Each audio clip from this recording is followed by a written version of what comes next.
Okay, the session is now being recorded. So meaning to say, uh, we are on the second topic. Kasi yung una, yun yung introduction. Medyo madami-dami yun, di ba? So ngayon, ito lang ang pag-aaralan natin. Isang formula. This is the Ohm's law. Actually, if you are asked what is the definition of the Ohm's law, it is simply the current, no, varies proportionally with the voltage and inversely with its resistance. So take note of this formula, or we call this the VIR, or I is equal to VR. This is the current. The unit is in ampere.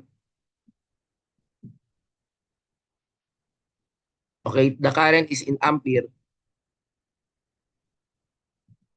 Okay, then we have this the voltage, volts, or the voltage. The unit is volts. Then this is the resistance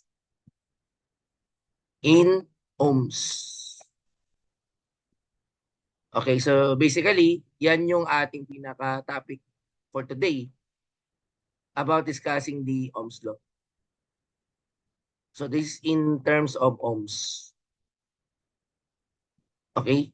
So what should we recall on this formula? The higher the current, no, meaning to say the higher the voltage. Now, ano yung pumipigil sa current? The resistance. Ito kasi yung nag-oppose ng current. Opposes current yan. No? So, when we say opposes, in varies indirectly. So, kapag tumataas si current, bumababa naman ito.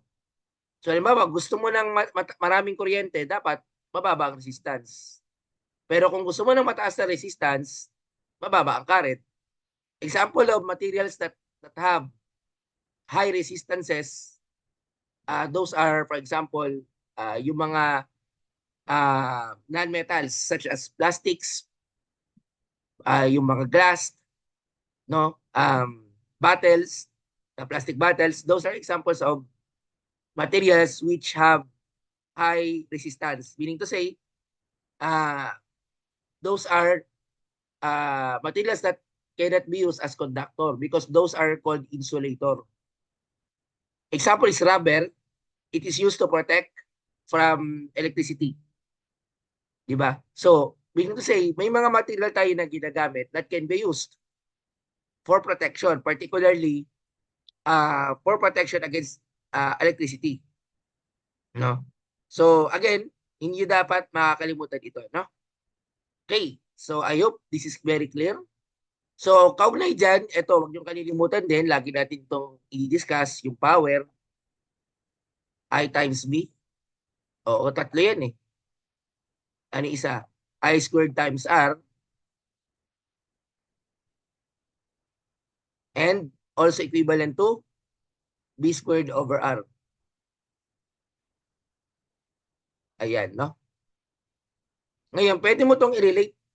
Halimbawa, paano naging equal yan? Ito, kapag gusto mong i-relate tong I squared R. For example, yan, no? I-relate mo yan. Equate mo siya sa uh, V squared over R. Eh, alam naman natin, kapag itong R na to, pinunta mo dito, magiging R squared. Halimbawa, itong certain part na to, if you will cross multiply this, no?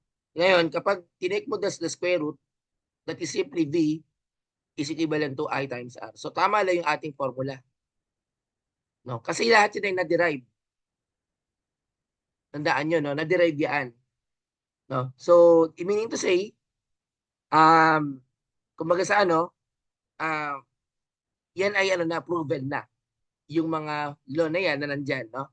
Okay? I think yan ay clear sa atin. Let's continue. Okay, this is what I am talking about. Anyway, you don't need na naman na ito kung alam mo yung manipulation of formula. Diba? Pero for a guide, pwede nyo gamitin to as for the meantime, yung hindi masyado sa mga formula. Pero yan yung Ohm's law will na kung saan, pag gusto mong kunin si current, ito yung mga formula. Pag gusto mong kunin si resistance, ito. Pag gusto mong kunin si volts, ito. Or pag si watts, ito. Pero ako hindi ko na ginagamit yan. No? Direct to the formula na ako. It's up to you kung ano yung mas applicable sa inyo. Okay. So again, pag sinabing Ohm's law, derived from the equation for all physical systems. The effect is the cause over position, where the effect is the flow of charge, it's the current. Okay, opposition is the resistance. No? Effect is or the cause is the pressure or voltage. No? So, most likely ganun. No? Kaya, when you say effect, that is B over R. Ito kasi yung I, V. Bakit naging ganyan yung definition natin? Kasi guys, ganito, bakit mataas ang kuryente mo? Dahil sa voltahe. Anong effect na may mataas ng voltahe? Yun yung current. Ano yung contra kay effect? Yun yung resistance. Okay, so take note of this. Yan, nag-discuss na natin yan, no? Kumbaga, ito yung pinaka, cause over, or cause is equal to effect times opposition. Di ba? Ayan. Okay, ganito guys, no? Sa circuit, may solving na tayo dito. For example, this is 12 volts. Halimbawa, 12 volts yan. Tapos mayroon kang 100 ohms. Paano ko kukunin ang current? Simply, kukunin ko yung total voltage na 12 divided by 100 ohms. And that is what? 0.12 ampere. So pag divide mo, that is 0.12 ampere. O, yan yung kuryente na bumabalot. Ngayon, kung gusto mong kunin yung power, pwede mo na makuha. P is equivalent to I times V. Diba? So, para mo makuha yun, that is 0.12 ampere divided by 12 volts. So, kapag multiply mo yan, what will be the solution, no? So, kapag 12 times 0.12 is,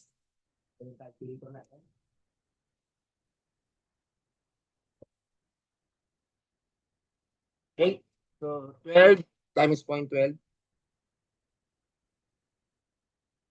is simply 1.44 watts.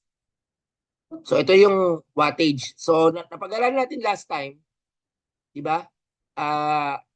Check natin, di ba, if how can we show that the material, no, is, can withstand power, di ba? So, tinitingnan natin yung yung wattage rating. Okay? So, yan yung mga formula. Now, meron yung mga, guys, no, signs. For example, kasi meron tayong ginagamit, may tinatawag tayo na KVL. What is the KVL? This is under the Kirchhoff's voltage law. We will discuss naman ito.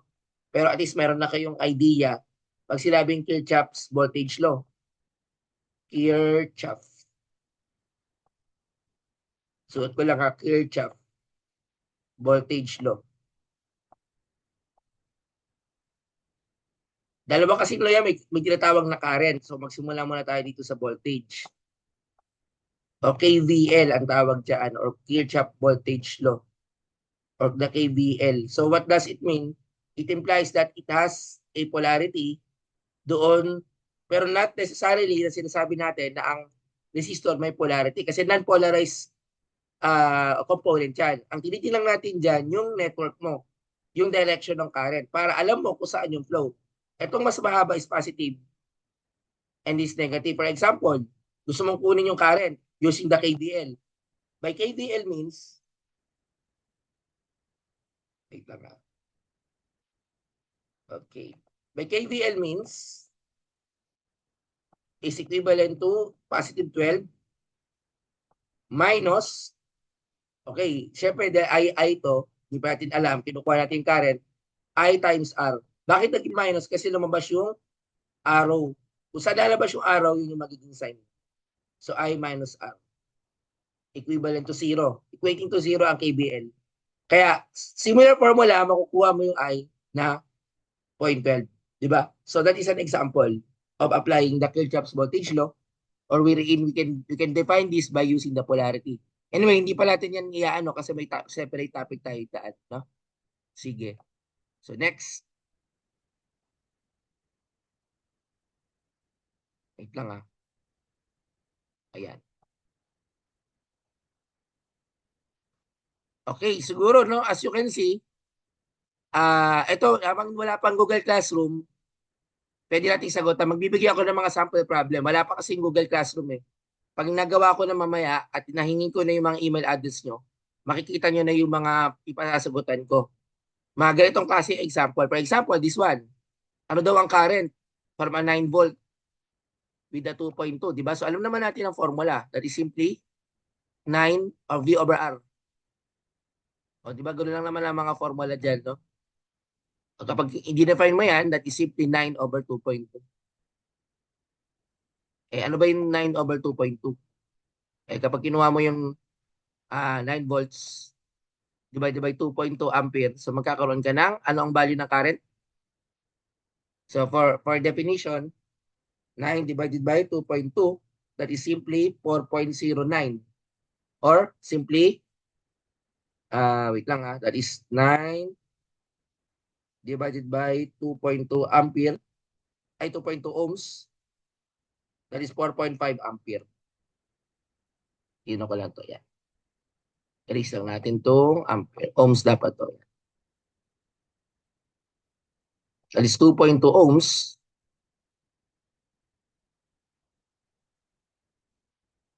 So that is simply 4.03 ampere. Okay, so basically, ganito lang yung mga pag-apply ng mga formula natin, no? So similarly, ito, kaya nyo nang kunin to because this is a direct substitution, no? Dito lang, sa case ito, calculate the resistance of a 60-watt bulb.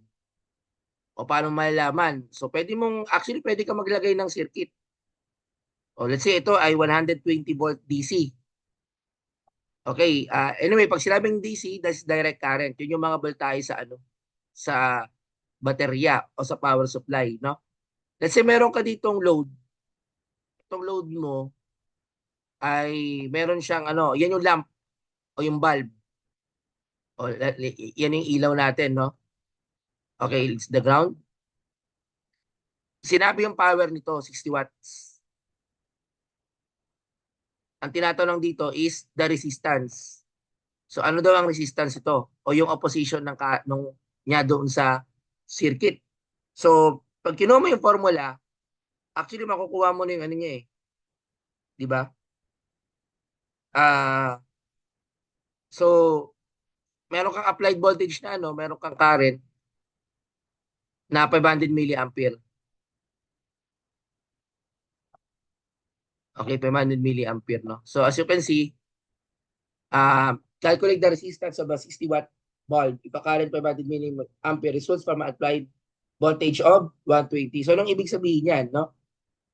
Kumbaga sa kapag minultiply mo yung 120 times 500 raised to negative 3, nakakuha ka ng 60. Yun ang ibig sabihin. Kasi di ba, from the formula, P is equal to IB. So tama naman, kasi pag multiply mo tong I na 500 milliampere at yung 120 volt na supply, nakakuha ka ng 60 watts. So tama. Ang tanong, what is the resistance? Eh alam naman natin, R is equivalent to V over I. O yun yung mga pwedeng nating kunin na formula. O that is simply 120 over 500 milliampere. Okay, 120 divided by 500 milliampere. Okay, so pag kinuha mo yung resistance niyan, that is simply, ano magiging value niyan? So 120 divided by 500 milliampere, that is simply 240 ohms. So therefore, meron kang resistance na 240 ohms. O yun yung ating mga solutions to the problem that we have. Okay, I will upload this. Siguro hingin ko yung email addresses ninyo. Kasi mahalaga na makuha ko yung inyong what do you call this? Um, yung mga email address para ma-add ko na kayo sa Google Classroom. Okay? Sige. Question so far? Okay, paano to sa number 4? Find the power delivered. Yung pinasok mo doon sa motor. So, madali lang to. Alam na natin kasi by the formula. P is equal to I times B. So, that is simply 5 ampere multiplied by, pero ang nahanap is in horsepower. Mamaya i-convert natin. 5 ampere divided by, ay multiplied by 120 volts. Okay, so therefore, kapag ganyan, that is simply 600 watts ata to, no? Okay, 120 times 5 is 600 uh, watts. Ay, yan yung power delivered to the DC motor.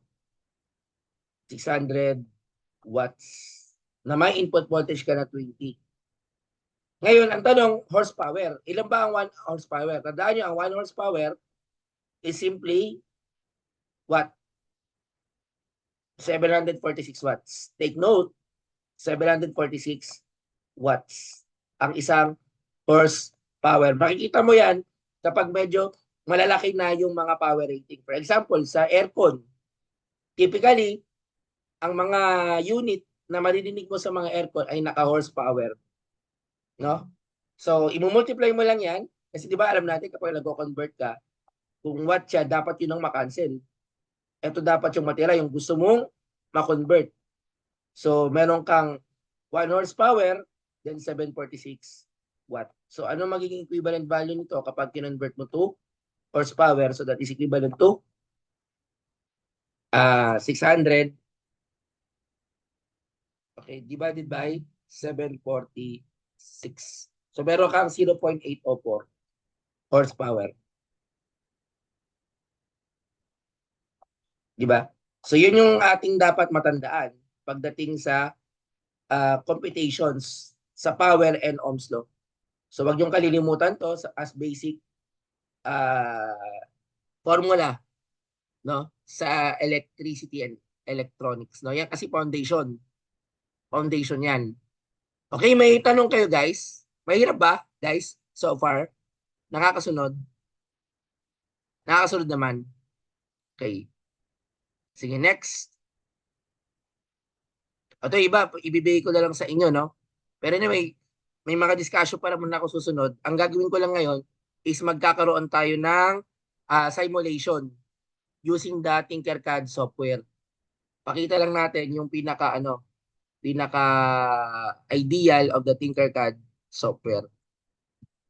So, ganun kasi gagawin ulit natin. Iyan ko lang ito Clear ko lang itong mga to. So, Tinker. Tapos mamaya talangin ko kayo kung ano bang usapan natin dito? Nakapag-group na ba kayo? Or ano ba dito? Grouping ba tayo dito or individual? Nakalimutan ko na eh. Ano ba yung napag-usapan natin noon?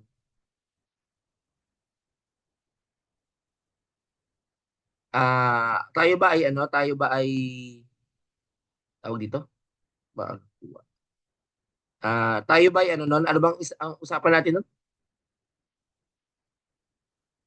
Guys, follow ko sa chat box.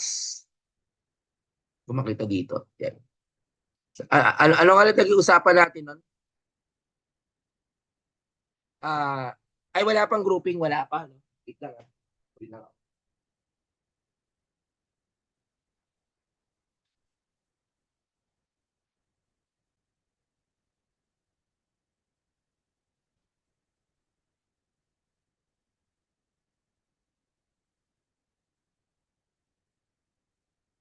Okay, okay, okay. Sige.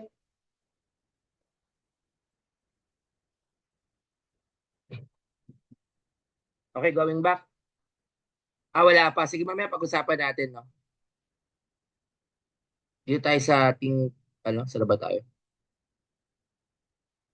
Circuits.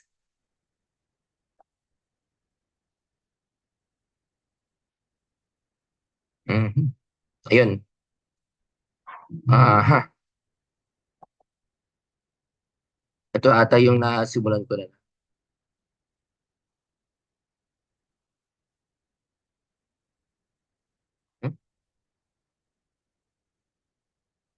Ba't yun ang ayaw? Wait lang ah. Connect lang tayo ulit.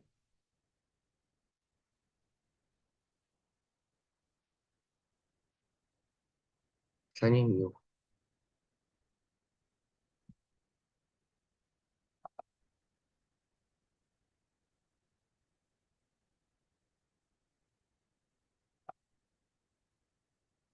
Malapit ko lang. Connect lang tayo guys ah. Ba't ayaw?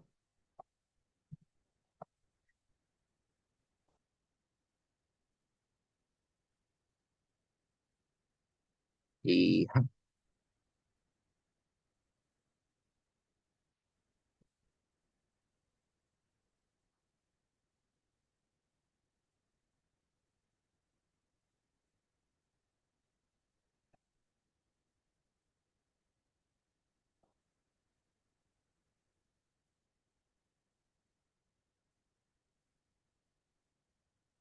Okay.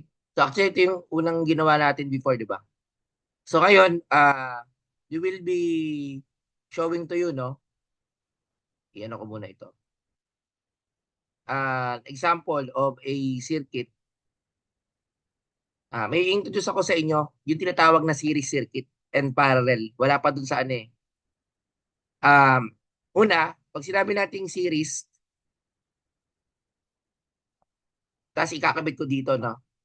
Pag sinabing series circuit, yan ay uh, components are connected to each other. So parang ganito. Para madali nyo siyang matandaan, ganito ang itsura ng isang series circuit. Meron akong supply, for example, ito mahalaga to guys, no? This is the one of the fundamentals. Okay, this is R1. Actually, ito yung gagawin nyo sa actual din, no? Pero ngayon, dahil wala pa tayo, mag-simulate muna tayo. Same lang din naman yung konsepto niyan. This is R2, for example. And that is called a series circuit. Then, for example, that is R3. Ngayon, paano siya ikakabit sa breadboard? Yun ang ipapakita ko sa inyo.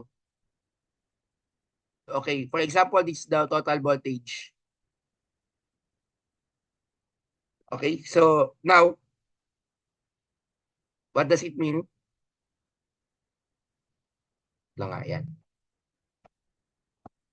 Like, yan. So, meron tayong mga dapat tandaan, no? Kapag gusto mong kunin ang total voltage, that is equivalent to the summation of individual voltages. B1 plus B2 plus B3. Actually, ito yung magiging pinaka-activity 1 ninyo sa simulation. Kasi meron pa tayong ano, yung actual talaga, yung may resistor kayo. Pero ngayon, dahil simulation pa tayo, yan lang muna, no? Ang total resistance then is summation. So you will add yung mga individual. Kung nag-physics kayo nung senior high, na-discuss sa inyo to sa physics, basta physics ng electricity. Kaya baka familiar na kayo, no? Pag naman total current, ito ang ano ng total current. Pare-parehas. Kung anong current sa R1 mo, yun din yung current mo sa R2 at yun din ang current mo sa R3. So yan ang dapat yung tandaan pagdating sa series circuit. Diba? So now, paano ko kukunin yung total current? Magbigay tayo ng value, for example. Tapos i-actual natin. Gawin natin 12 volts ito. Ito ay 100 ohms. O ano, let's say 50 ohms. O 50 kilo ohms. O 50 kilo ohms to, for example. Kilo ohms. O alam naman natin yung mga prefixes, di ba? Pag kilo, raised thousands yan, no? Ito naman is, I'll say, 30 kilo ohms. Okay, 30 kilo ohms to. Then ito ay 20 kilo ohms. Okay, paano ko kukunin ang individual voltages? Ano ba, pinapahanap sa atin dyan? Ano ang V1? Lahat, hanapin natin, no? Ano ang V1? Ano ang V2? Okay, ano ang V3?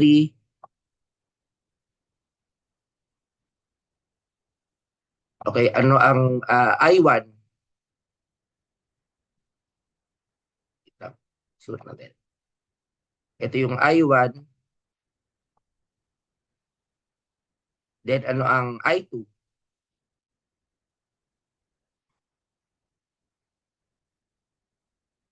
and I3.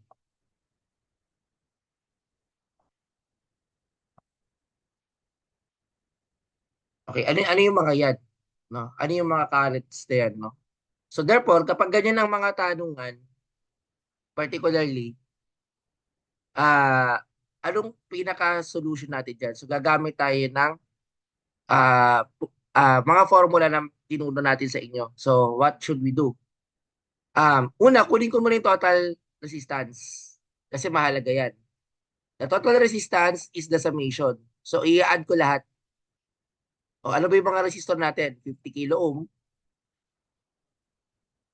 50 kilo ohm, okay, plus 30 kilo ohm. Ano pa? Meron ka pang 20 kilo ohm. So imagine, no? Yan yung atoy. Pag ina-add lang pala yan. Ngayon, kapag kinuha mo yung summation yan, magiging ilan? 100 kilo ohm. So we have R sub T that is equivalent to 100 kilo ohm. So now, to get the values that we have, i-record mo muna ito, no? Yung 100 kilo ohms. Ngayon, paano ko malalaman yung ano? Kasi ko muna itong ano, histo. Diyan muna yan. Okay. Paano ko malalaman yung ano, yung total voltage? Kasi kailangan muna natin yung total current pa rather. So dahil meron na tayong RT, makukuha ko na si total current kasi may total voltage tayo eh. I sub T is equivalent to 12 divided by the 100 kilo ohm. So basically, alam naman natin, if this is the kilo ohm, ito naman ay volts. So what will be the I sub T? So makukuha na natin yung ano, yung uh, individual currents. So pag kinalculator ko yan, sana may calculator kayo na masundan nyo ako. Meron kang 0.12 milliampere. That is 0.12 or tama no, 0.12 milliampere. So yan yung ano niya, kumbaga sa ano, value niya, 0.12 milliampere. So that is how we solve, di ba? Kasi di ba 12 divided by 100 10 kilo ohm rather, ay 1 kilo ohm. Buri ko lang. Dapat it should be 100 kilo ohm. That is 0.12 milliampere. So yan yung kanyang value. Maliit yung current kuryente niya, no?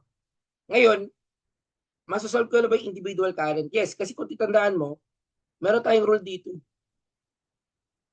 Yung rule natin, kung ano yung current mo sa total mo, yun yung current mo sa lahat. So ibig sabihin, 0.12 milliampere lahat to. So nasolve na natin to. O, di ba? Hindi mo na kailangang ano yan, kumpitin pa. Kasi nga, susunod tayo dun sa rule eh. Yan ay 0.12 milliampere. So na-solve na kuha na natin agad yung tatlo. O di ba? So sa madaling salita, pag sinusunod mo yung rule, madali mong masagutan yung makuha yung tamang sagot. Di ba? Okay, now, ano next diyan? Kukunin ko naman yung individual voltages. So paano ko gagawin yon? Alam naman natin, ang V1 natin, pwede ko sabihin na yan ay I1 times R1. Okay, ang tanong guys, ito ang tanong. Ito yung tanong.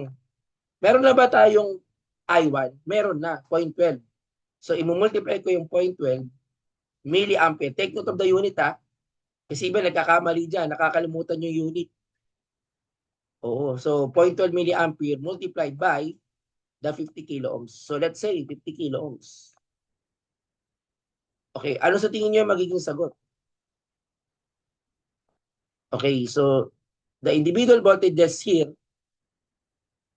start tayo sa B1, 0.12 milliampere multiplied by 50 kilo ohms is simply 6 volts o kalahati ng voltahe. So tama naman, no?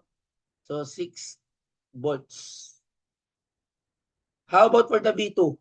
Kung meron ka lang ditong 6 volts. O ito yung 6 volts. O paano yung V2 naman? Ang V2 naman is what? Dito na lang yung V2. V2 is simply I2 times R2.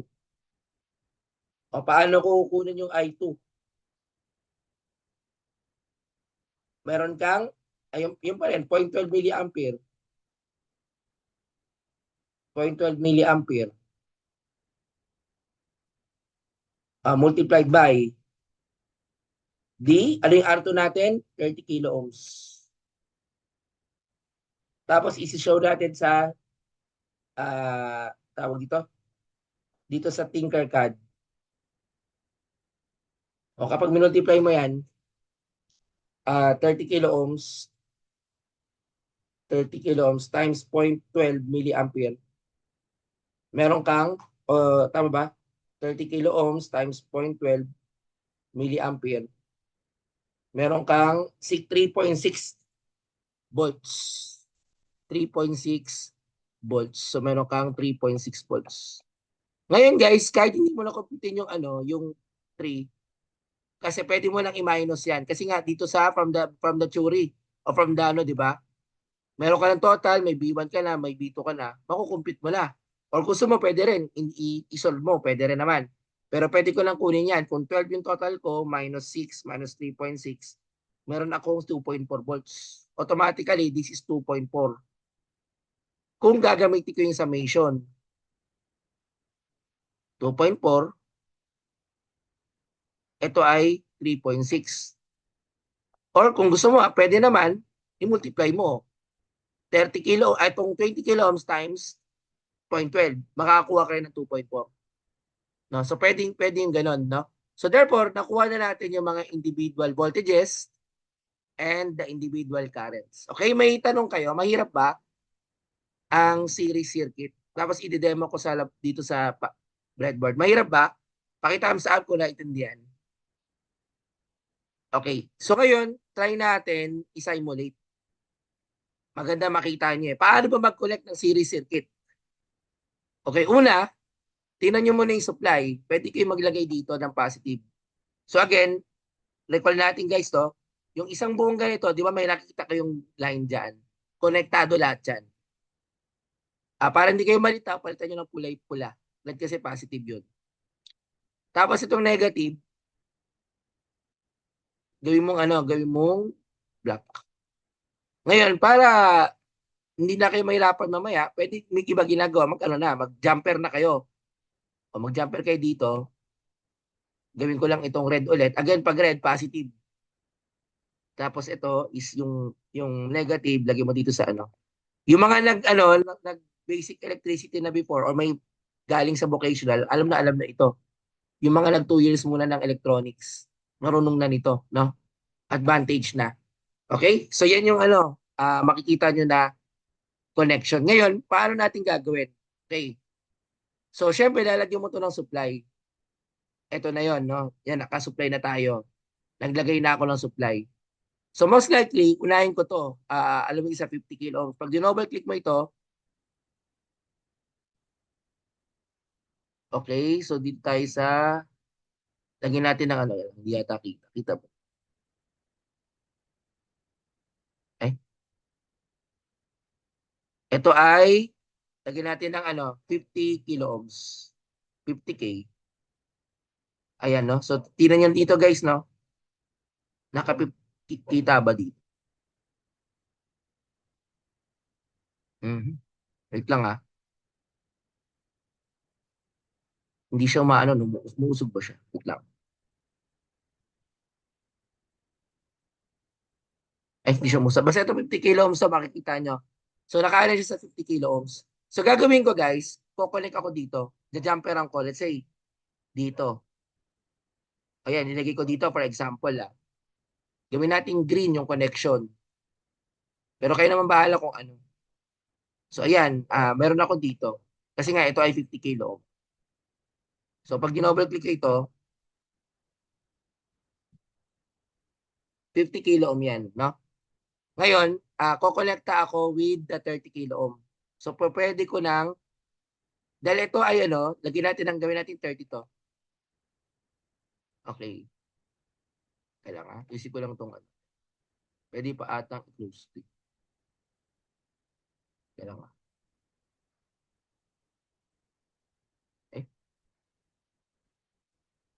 Eh, close ko lang yan. Ayun. Ito yung 30 kilo ohm. So, double click ko lang. Ayan, no? Kasi medyo hindi kita dyan. Gagawin ko lang 30 kilo ohms, no? So, palitan ko lang 30. So, malaman mo naman yung kulay nun. Sa kulay, di ba? Nagpapalit to. Yellow, black. Okay, ito connected na to, guys. Kasi sa breadboard, itong isang ganito connected dyan. No? Connected dyan, no? Ano yung isa? 20 kilo ohm. O magkuha na ako ng resistor. Pero gagawin kong 20. Nakakilo ohm naman to eh. Okay. So, ngayon, pwede ko itong ilipat-lipat ng posisyon. Ayan. So, pag nilagay ko yan dito, ito ay connected dito. Wait lang. Yan. Ayan, no? So, ngayon, para naman, lalagyan ko na to ng, papunta sa ground. Nandito yung negative ko eh. Gawin natin, black. Ayan. So, basically, yan lang isang example. And supplyan na natin ng start simulation. Mag-supply na tayo ng gawin nating 12 volts. So, pwede mong i-adjust to. Ayan. O dito pwede, okay, direkta na dito, 12 volts. Okay, so may 12 volts ka na, no? So nakikita nyo guys, may current agad na sukat, 120 milliampere. O, ang 120 milliampere kasi guys, pag kinuha mo yan ay 12.12 milliampere din. Tandaan nyo, equivalent din tong 0.12 milliampere sa 120 microampere. Pag sinabi natin micro raised to negative 6, so pwede rin ito. Ibig sabihin kanyan is 1 times 10 raised to negative 6. Yan ang ibig sabihin ng microampere. So tama, nakikita natin yung kuryente. Ngayon, paano ko malalaman ang individual voltages? Okay, pwede akong gumamit ng multitester. Ang pagsukat sa multitester, guys, wait lang ah. Aha, ayan. Ilagay ko yung negative, no? Kuha ko ng isa pang multitester. Hindi ko magalaw siya. Pwede ka kumuha dito sa, pwedeng all. Doon tayo sa mga test. Yung may mga test. Saan ba yun? Ito multimeter. Ayan, dito na lang nagagalaw. Ayan. O, kuha tayo isa dito. Tandaan nyo guys, ang pagkuha dito in parallel. Ibig sabihin, yung positive, negative, negative, positive, positive. So parang gano'n. Or pwede naman magkabaliktad, walang problema, no? So, ganito yung measure ko. Ngayon, dahil voltage tayo, start tayo. So, di ba ito yung 2.4? Nakita nyo ba yan guys, yung 2.4? Ito yung kinumpit natin. No? Kita nyo ba guys? Naalala nyo yung 2.4? Paki-thumbs up nga kung naaralan nyo. O, paano naman to yung isa? Okay, stop natin to yan. Ito, dito tayo sa isa. Ayan. Tingnan natin kung may naalala kayo na ano. O, ganito yung pag-measure ng ng voltahe. Tapos, natin. Green ko na nga lang. Pero kahit ano mga kulay, walang problema. Minsan lang iba kasi nalilito. Nalilito kasi yung iba kapag green. Okay, ang gagawin ko dito is I will start the simulation. O, di ba? Ano yan? 240 microampere. Palitan natin itong voltahe. O, 6 volts. O, di ba guys? Nakikuha nyo ba yung Naka 6 volts tayo. Di ba yun yung Ay, isa. Try nga natin. Try nga natin yung isa. Ako pa tayong tester. Stop simulation. Okay, isang ba yung isa yan? Kuha tayo na isa pang multimeter. So, makikita nyo yung computation na ginawa natin. Okay, so dito tayo sa part na to. Again, ganito ang pagkuha, talagang sa mismong terminal, no? Tapos lagay in voltage, i-run lang natin. So makikita nyo yung mga sinolve natin. Ito yung 3.6, ito yung 6, at 2.4. At pag pinagad mo, lalabas 120. Okay? May question kayo, guys? Nakuha? Oh, madali lang, di ba? Okay, so that is a series circuit, no? Okay, so that is the concept. Ngayon, paano ba kumuha ng current? I-ano ko na to, siguro i-clear ko na ito. Kunin na lang sa recorded video. Kung hindi nyo makuha dahil nawala ng internet, recorded naman ito. Okay, i-ano nga natin, ba, paano tayo kukuha ng current? Kasi guys, sa circuit, gusto mo kunin yung current, although dito nakalagay naman na, paano kung hindi yung power supply mo walang ammeter? So, let's say this the circuit, no? Gusto mong kunin yung current, ito yung resistor. Uh, ano yung pinakagagawin? For example, if you want to measure the value of the current, so ang gagawin ko is pwede tayo mag-ano dito, mag-open. Kagaya nitong example na to. Okay, so dito guys, may inopen ako dito. Okay, ano ba yan? Gusto kong kunin, no? Okay, iyan ko lang itong part ito. Ayan. Tapos,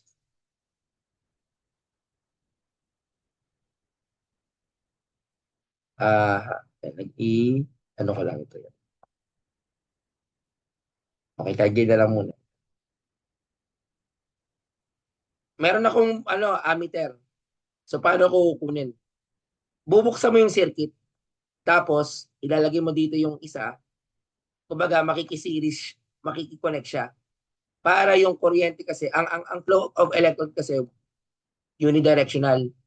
So, para makuha mo yung current, dapat pupunta siya doon sa in series with the ammeter. So, ganito kasi flow niyan diretso. So, para ma-measure mo, hindi dadaan dapat yung kuryente dito. Diba? So, ganyan kasi ang flow ng electrons yan. Tandaan nyo, ang current is movement of electrons. So, kaya on top of each other. So, dito, pakita ko lang sa inyo kung paano ginagawa. For example, sa case na to, i-open ko lang ito. Sige, i-ano ko lang muna to ha. Ah, tanggalin ko muna to mga ano na to para isang ammeter lang. Tapos para makita nyo no, kung paano natin i-open. Ito lang yan.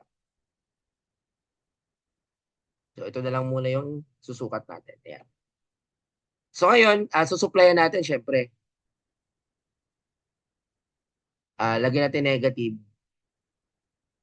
black. Then ay positive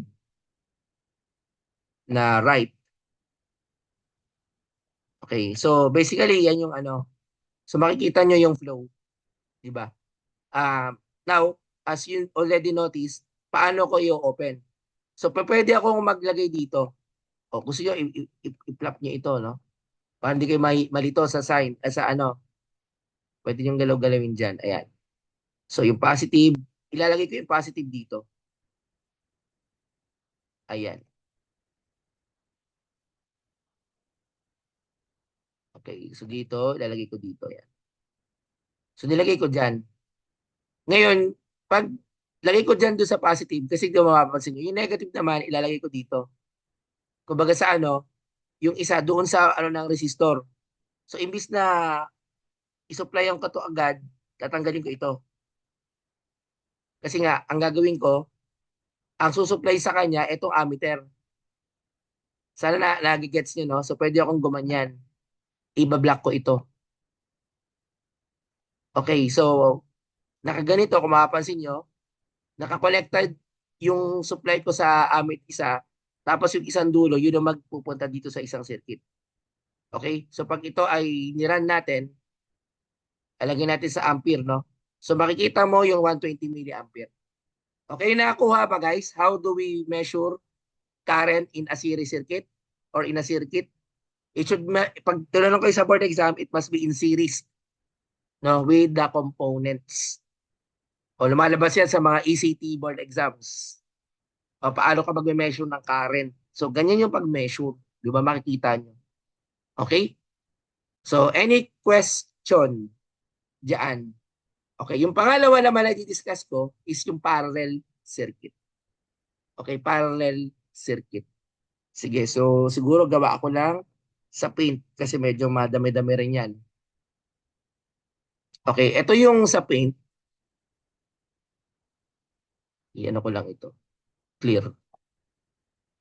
Okay, sa parallel circuit, ganito ang itsura. Okay, ito ang parallel, no? Ang parallel circuit sa mga resistors, ito yung supply mo, positive and negative voltage. Ito ay, let's say this a resistor, okay? And this is a resistor. Ayan. Okay, so meron ka pa ditong isa. Okay, so maglagay tayo ng ground. Okay, common sa kanila. Okay, ganito. Sa parallel circuit, tandaan nyo, ang total voltage ay equivalent sa voltahe ng isang resistor or isa, di ba? So, equal yan. Parang yan ang nangyayari sa ating mga ilaw sa bahay. Bakit pare-parehas ang liwanag? Kasi nakaparallel yan. Kapag siniris ko kasi ang ilaw, hihina ang yung ilaw natin kasi nahahati yung kuryente, no? Pero dahil parallel, same ang kanyang voltage. Okay, yan yung ginagawa sa pagja-jumper din, no? 'Di ba? Nakikitap, 'di ba? Ibig sabihin, kung ano yung voltahe nung doon sa isa, hindi ko rin yung yun nga lang, yung konsumo nun, ang magbabayad yung pinagnakawan nyo na kuryente. So, dapat hindi tayo masumpukan sa ganun, no? That is illegal, that is, kumbaga sa against the law, yung tinatawag na jumper, no? Pero again, ayan yung konsepto. Same yung voltahe. Ngayon, ano yung nahahati dyan? No? Yung total current is simply, di ba baliktad? Yan ay yung individual current, summation of individual currents. Okay. Ayan, no? Ngayon, dito guys naman sa total resistance, kung kanina sa total resistance ay summation, dito, sa total resistance, meron kang, kumbaga sa ganito ang kanyang formula. Ay, sorry. Yan na natin. Yan. Ay, back ko lang. Ayan. Meron tayong total resistance. We have 1 over 1 over R1 plus 1 over R2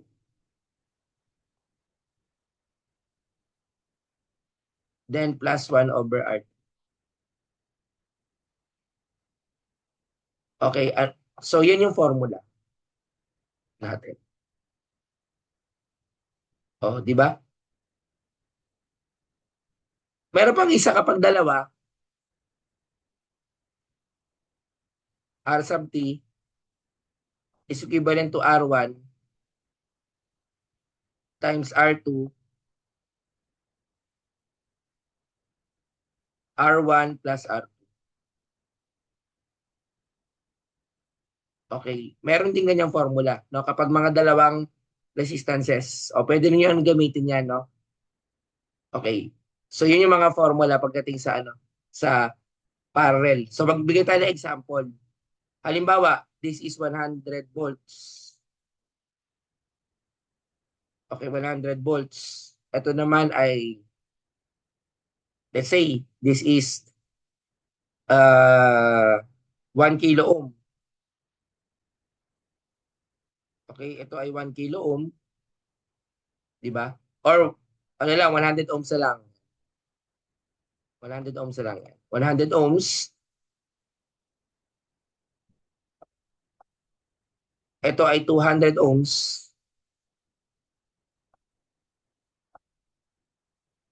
Ito ay 500 ohms. So ang tanong dito, ito yung mga hahanapin dyan. Ano yung total resistance? O yun yung mga sasagot. Tapos i-demo natin using the Tinkercad software. Ano yung total resistance? Ano ang R1? Or ano ang um, I1? Or I sub T, tama? I sub T. Okay, so yun yung unang dalawa. Tapos, saka natin kukunin yung mga values ng I1 and V1. Kukunin natin yan. Ano ang V1 mo? Oh, so yun yung mga kukunin natin. Ano ang I2 or the current at the second resistor? Ano ang V2? Oh, yun yung mga dapat nating tandaan, no? Okay. At ano yung I3?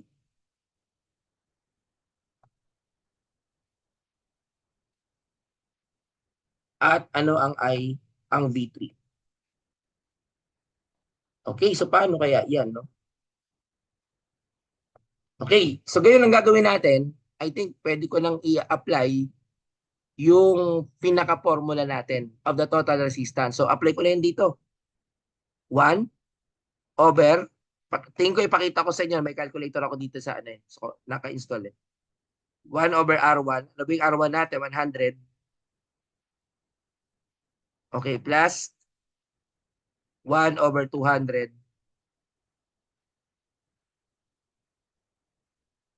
plus 1 over 500. Okay, so yun yung ating formula for the total resistance. Kasi yun ang unang hinahanap. Okay, so what will be the total resistance? So let me find my calculator. Saan na ba yun? Ito. Ayan. Ay, ayan, no? So ito yung calculator natin. Hindi ko lang kita nyo dyan. Ayan, dito na lang. So, gaganituin ko siya. Para yung sa mga bago, pwede yung ganituin. Maglagay na kayo ng 1 dito. Tapos, 1 over, ano yun? 100.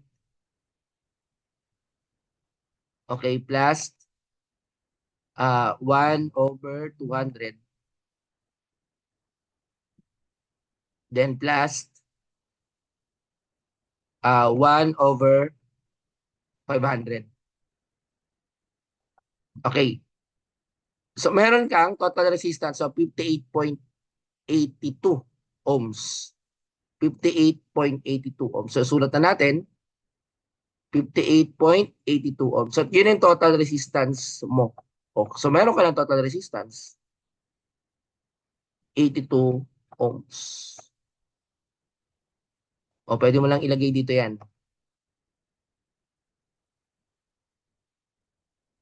58.82 ohms.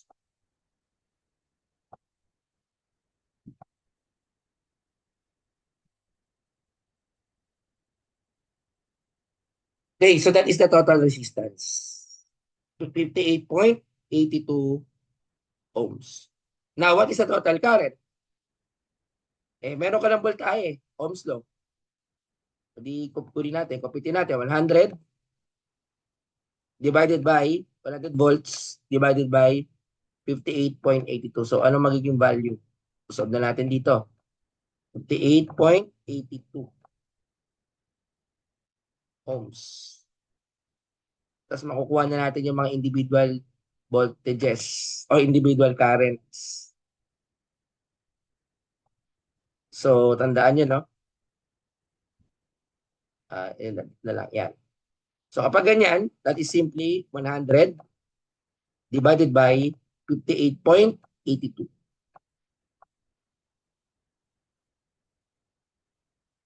Ayan. So, magkakaroon ka ng 1.7 ampere. So, yan yung pinaka ah, value ng ating total current, 1.7 ampere. Okay? 1.7 ampere. Okay? So, meron na tayong dalawa sa hinahanap. Ngayon, ang tanong, makukuha ko na ba ang individual voltage? The answer is yes. Kasi parallel tayo, guys. Pag parallel, same lang lahat yan. You don't need to compute. Automatically, 100 volts din to. 100 volts din to. And this is also 100 volts. Okay. So, yan yung typically the individual voltages. Ang kukunin na lang natin is what? Yung tinatawag na current. So, ang tanong, pwede ko na bang isolve? Kasi para ma-solve to, ang formula, V1 over R1. Ang tanong, meron ba tayong V1? Yes, meron. Anong value ng V1? 100. Divided by 100. So, ano magiging current natin? Current natin will be 1 ampere para dito. So, meron ka ditong 1 ampere. O, di ba? Meron ka lang nakuha ang I1 na 1 ampere. O, ano yung I2? O, di compute na natin. 200 ka dyan. 200 divided by 2. O, that is 2 ampere. Or parang, di ba, ano pala, o di ko, dis tama, meron ka lang, meron ka lang 2 ampere. Check natin. Wait lang ha. Yan natin. Your V2, V1 is, tama ba, 100 volts divided by 100 ohms. Tama? That is 1 ampere. Okay. Check natin sa total current. Ay, wait lang. Tino ko nga yung total resistance. 1 divided by 100 ohms. Mag-check lang ako guys para mali yung exact value. Okay, plus 1 over 500. O, tama naman pala. Tapos kapag kinuha ko yung, pag meron ako total current, 50.82 resistance. Okay, tapos yung current naman, 100 divided by 58.82. Okay, 1.7. So, tama. Tapos, ano pa ba yung iba natin? Aha. So, meron ka ditong V1 na 100 divided by the resistance 1 of 100 ohms. Okay, tapos isa naman yung V2 natin, that is 100 divided by 200. Ayun, that is 0.5 ampere. Ito. So, divide natin ulit. V2 is 100 divided by 200. That is what? 0.5 ampere. Okay, so meron ka lang 0.5 ampere. Okay. Okay, so ngayon, ito naman, ano yung, natin? 100 divided by, o ano yung V natin is 100 divided by 500. Yan ay what? 0.2 ampere yan. That is equivalent to 0.2 ampere. So kapag inad mo ito guys, di ba summation of currents, pag ito ay 0.5 or plus 1, ito ay plus 1, tapos 0.2, meron kang 1 point, ano sagot? 1.7. So tama yung ating nakuha ang total current. So yan yung individual currents and individual voltages. Okay, may tanong ba kayo guys? Sa pagkuha ng current, nakuha ba? Okay. So try natin i-simulate using the Tinkercad software. Okay, i-drawing ko lang ulit yung aking circuit. So tanggalin ko lang ito ulit. Stop simulation. Tanggalin ko lang ito at ito. Okay, no?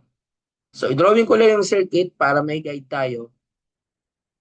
Ito yung ating supply na sinolve natin kanina, na ito yung, kumbaga sa ano, ito yung 100 volts DC. Okay, tapos ito yung ating resistor. Okay, ito yung R1 natin na 100 ohms. So ito yung magiging guide natin para ma-solve natin yung mapakita natin na tama yung ating mga values. So ilalagay ko na yung mga na-solve natin, di ba? 100, 200 ohms to. So lagay ko na yung mga solution, yung mga sagot, no? Yung nakuha natin kanina, ito ay 500. 500 ohms. Ang tanong, ano yung mga nakuha natin sa sagot? Total voltage or V1 muna is 100 volts. Di ba? V1 is equal to V2 is equivalent to V3. Para-parehas na yan na equivalent to 100 volts. Kasi nga, parallel. So, yun yung mga nakuha. Yung RT natin, kung ako nagkakamali, ano yung RT natin?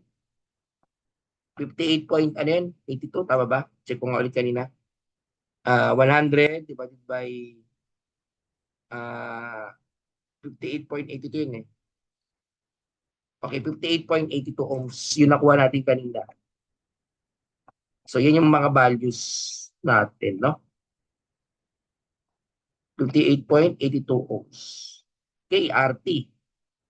Ay, tapos, yung individual total current is what? Meron kang 1.7 ampere. Tapos, may mga values pa yan, di ba? Kung naalala nyo. Yun kukunin natin kasi isa-isa. Meron ka dito ano, 0.5 ampere. Ay, tama, 1 ampere pala rather. Ito yung 1 ampere. Tapos, meron kang 0.5 dito. Okay. So, paano tayo maglalagay? At paano tayo magsusukat sa tester pag parallel? No? 0.5 ampere. Then, ito ay 0.2. Okay. Actually, gagawin nyo rin ito sa actual. Pero ngayon, at least, marunong na kayo. Alam nyo na gamitin sa... Kasi sa pag unang meeting natin, na face-to-face, bibigyan ko kayo ng problem. Tapos, isosolve nyo. May computation, mayroong actual na naka-breadboard at may resistor. I-add nyo yon, dapat magtugma. Yun yung unang activity nyo sa akin na face-to-face activity. Pero may pagagawa na ako sa inyo na pang group. Kaya tatanungin ko kayo kung kaya na ba na mag-individual for the o may groupings na ba kayo o wala pa. So mamaya tatanungin ko sa inyo yan. Para if ever gusto nyo group na rin itong activity na to or pwedeng individual. Ang problema kasi pag individual, baka hindi lahat may laptop. Baka hindi lahat mayroong gadget. Medyo mataas kasi ang spec nito, no? Hindi naman po pwede na phone ang gagamitin mo dyan. Kailangan talaga laptop, no? So, para talagang ma-simulate mo siya mabuti. So, yun ang problema kasi, yung tools. So, ang solution natin dyan is groupings. Kaya mamaya, tatanungin ko kayo, if ever, but if you can manage naman to submit individual, let's say you have the own device, wala naman problema. Kaya tatanungin ko mamaya, no? Anyway, sige, dito tayo muna sa ano, sa pinaka kukunin natin, paano tayo mag-measure in parallel. Okay. Sa parallel circuit ganito guys, no? Sa parallel, ito yung magkakakonekta. So ibig sabihin, hindi mo pwedeng ganituhin. Mag-short yan. Kasi yung isang ganito, konektado. Klaro ba yan guys? Hindi mo to pwedeng direkta. Kasi bakit? Mag-short to. Naintindihan nyo? Paki-thumbs up kung naintindihan, di ba? Mag-short kasi to. So, ang gagawin ko, papaanin ko. Regardless, non-polarized ang resistor. Ibig sabihin, pwede magkabaliktad. So, pwede ka maglagay dito. Ayan. O, ayan. Ito yung pinakamadaling posisyon. Ayan. Maglagay ka pa dito ng isa. Ngayon, kung hindi pa kaya, di mag-jumper ka dito sa kabila. Para kolektado. Ayan, mag-green na lang yan, no? Although pwede naman ganyan na. Tapos ilagay mo to dito. Ayan, no? So yan ay isang example of a parallel. Tapos itong positive, ilalagay ko yan dito, no? Ayan, no? Itong negative, pwede akong kumuha dito. Gusto mo sa baba, negative. Ayan, ito lang lalagyan ko ng red.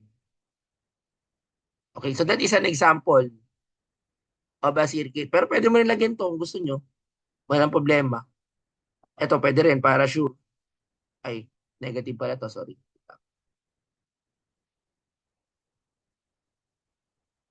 Ay, ba't ganito? Ba't ganito? Ay, ba't ganito? Wala nga.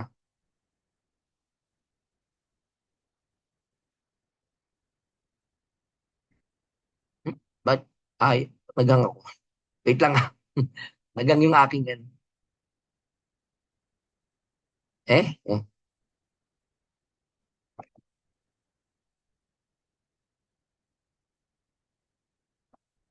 Teka, wait lang. Yan, ilagay ko nga muna dito. Undo. Okay, delete. Clear ko lang ito. Yan. Ay, o nga pala, hindi nga pala to. Wait lang. Iano ko na lang to. Ayun. Sige. So, ulitin natin, no? Kukuha tayo dito ng wire, no? Dito tayo sa negative. Ayan, pero gagawin ko lang black para di kayo malito. Ngayon, pwede rin gawin nyo dito sa baba. Ito naman, red. Okay. So, yan, isa na example of a parallel circuit. No? Although kayo na bahala mag-simplify, it's up to you. Pwede naman dito yan sa baba. Walang problema. Okay lang din, nandito may ilagay. Pero ito pinakita ko lang na pwede mo gamit dito sa, kasi naka-jumper naman. Okay. So, paano yan guys kapag ganito, no? Palitan ko yung mga values muna. Ito yung gagawin kong 100 ohms. Okay, so lagyan natin ng ano, ito 100 ohms to. Gagawin ko lang ohm to. Ngayon ko lang 100. Ayan. Magbabago yung kulay niyan kasi 'di ba yung 100 is brown, black, brown. Ito ay 200. Palitan ko lang to, gawin ko lang ohm. Okay. So pinalitan natin based doon sa kinumpit natin kanina. Then ito ay gawin natin ohm. 500. Okay, so tirin nyo guys, so makikita nyo na ito ay connected to each other. Okay, connected na siya.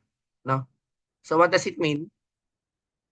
Na yan ay meron na tayong uh, circuit in parallel. Naka-parallel circuit na siya. So now, what should we do since we already connected in parallel connection, no? We already have this parallel construction of circuit. We can apply, tanggalin mo natin itong mga to. Yan. Ayan. Pwede na tayong kumuha ng power supply. Maglagay ng power supply. Okay, lalagay ko rin supply na positive dito sa red. Tapos itong negative dito. So gawin natin black. Kasi negative eh. Tapos, try natin kunin yung mga voltages. Tingnan natin paano ako pagkukuha ng voltage. So, ganito yung mo lang. Okay, positive. O, yan, no? Lagyan natin dito. O nga, ganito yun na lang. Ay, sumobra.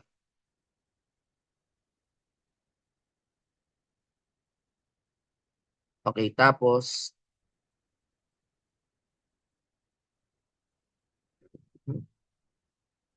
lagyan na lang dito sa kabila.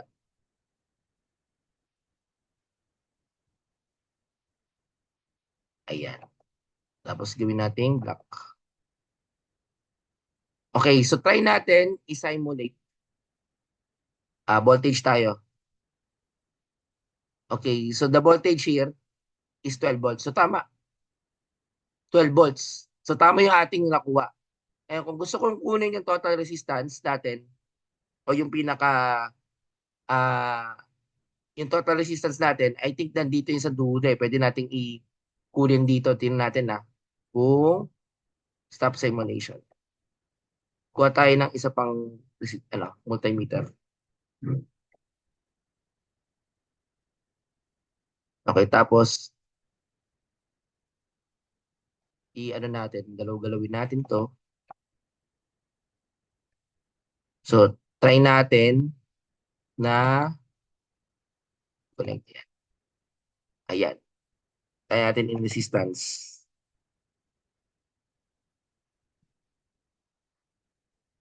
Okay, papayito ko to, gumito to, resistance. So, try natin dito, no? Okay. So, doon na tayo sa may ano, no? Sa may dulo. Okay, so gawin natin ano, i-run natin. Ay, kaso naka-short ata. Well, dapat pala dito mismo sa ano. Wait lang. I-cut ko lang ito.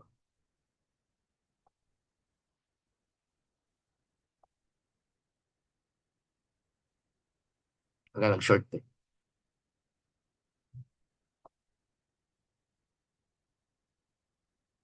Lagyan natin dito sa mismo ano.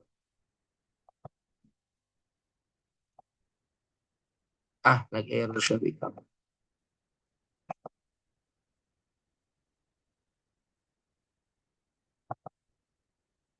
Kaya natin. Yeah, yeah. Kaya natin, galaw-galaw natin dito. Ayan.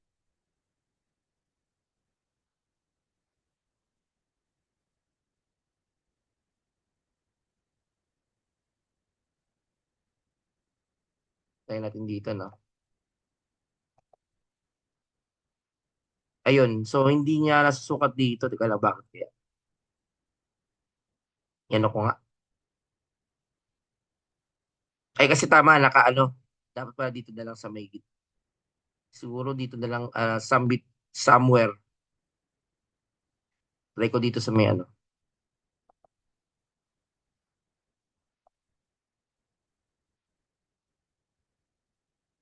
Mga dito sa may part.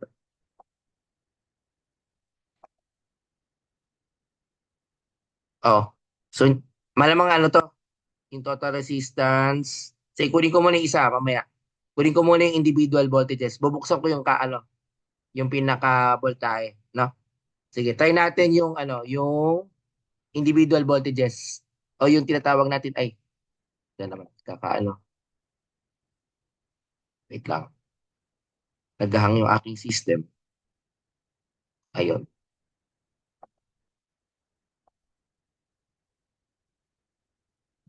Eh, kasi kakat ko lang. Ayan. So, try natin individual voltage muna. Sige, sa voltage muna tayo. Voltage. Ayan, voltage. Okay. So 12 volts, no? So makikita nyo dito, 12 volts. Okay. Ngayon sa current, kailangan mo siyang i-open. Dito naman ang pagkuha ng current. So doon muna tayo sa current. Sige. So tatanggalin ko muna ito para makita nyo yung mga individual, ah, paano nakukuha yung mga individual currents. Ayan. Tanggalin ko muna ito. Okay. So halimbawa, gusto kong kunin ito. So similar with our, i-open mo yung circuit. So instead of, pwede mo siguro iusog to yan dito isa. Tapos ito, ayan. Lagyan natin dito ng ano, no? Ayan. Inusog ko lang, no? Ngayon, ito, kukulik ako dito. Kukulik ako dyan, no? Tapos ito, ilalagay ko sa sa part na hindi short to. So, lalagay ko dito yan. Tapos itong ground,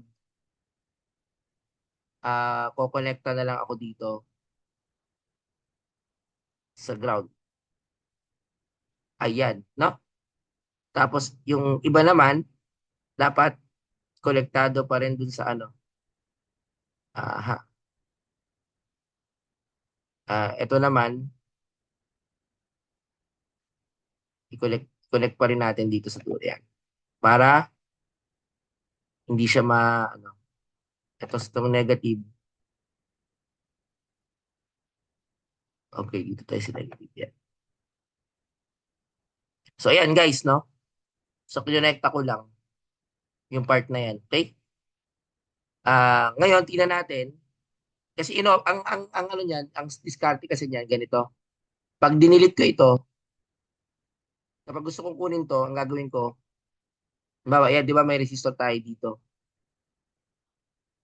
Kanina may resistor tayo dyan. I-open ko lang din yan. Tapos ito yung ammeter. Yan yung technique natin. Kaya inopen ko. O, yun ang pagkuha. In series pa rin.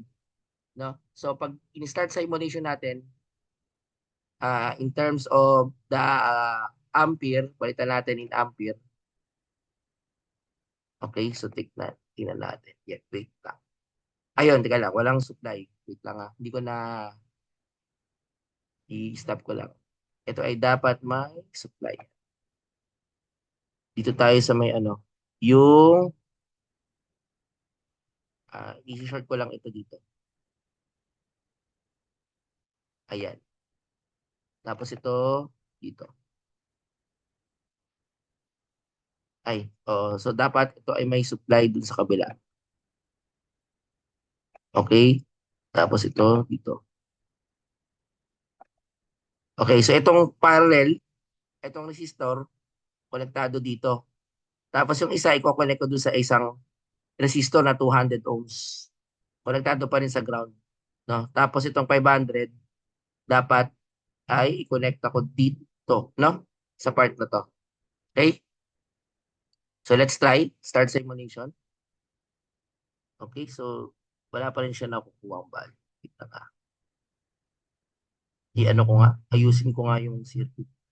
Ay, teka, nakakabit ba? Ito. Dapat, pero yung supply pala. Teka lang, hindi ko na supply yan. Sorry. Kailan natin ang supply. Ayan. Walang supply. Ayan, no? Then plus.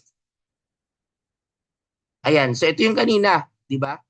Kung mapapansin nyo, meron kang value dito, no? Tama ba yung mga resistor natin? Gagawin ko itong 100 volts. Sorry. Ayan, gawin natin 100 volts. So, ito yung ano natin. Nakuha natin value kanina, 200. Ay, bakit? Ay, hanggang 30 lang pala to, sorry. Wala tayong power. Meron pang 100 supply.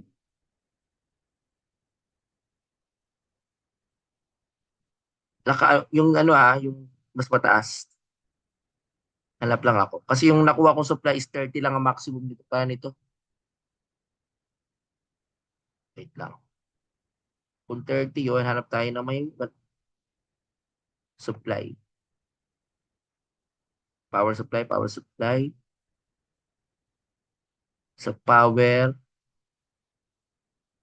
Okay. Ito lang yan, no? May power supply. Pag mag-AC kasi ako, medyo ano. So hanggang 30 volts lang. Yun ang minimum. Yun lang maganda ano dito. So anyway, kung area na ay 30 volts, pwede naman natin kumpitin. Burin ko lang itong ano. Gawin na natin 30. O gawin natin 30, so magbabago yan. Pag ginawa ko 30, ito na yung magiging ano yan. Papalitan ko susunod ko, magiging 30 volts to. Kasi yun lang yung supply. Yun ang available. So kapag ginawa ko yan, 30, magbabago itong total resistance. Okay, i-ano natin. Magbabago rin to. O kung 30 yan, i-compute natin. So 30 volts. So meron kang 30 divided by resistance mo of 100. Ilan yan? 0.3. 0.3 ampere. So, magiging 0.3 ampere to. Tapos kukunin natin yung summation mamaya. 0.3 ampere. Okay, ito naman syempre, del parallel, 30 volts din. Diba? So, ganyan naman siya, diba?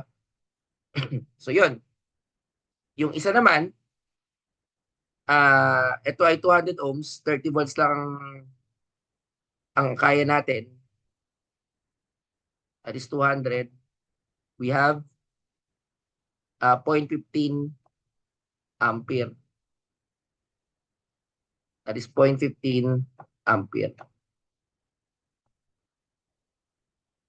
Okay? Tapos, syempre 30 volts to parallel. Then, next will be, kaya pa nag-aero kanina. Kasi hanggang, nagpas ng 100. 30 lang pala kaya. Kalimutan ko. So, 500 na tayo. So, 30 lang kasi parallel. So, meron kang 0.06 ampere. Okay, paano ulit ang summation? Okay, so pag ganyan guys, no, ay add mo lang. Di ba, i-add mo lang yung total current. So, pag in-add mo siya, so sa calculator na hawak ko na lang na 0.3 plus 0.15 plus 0.06. So, meron kang 0.51 total ampere. 0.51. That is 0.51 total ampere. Okay? So, if you want to solve for the total resistance, that is simply, actually, kagaya ng kaninang solve natin, di ba? 100 divided by 0.51. Ay, ano pala, 30 pala to, sorry. Hindi ko na, that is 30. So, meron ka dito 30,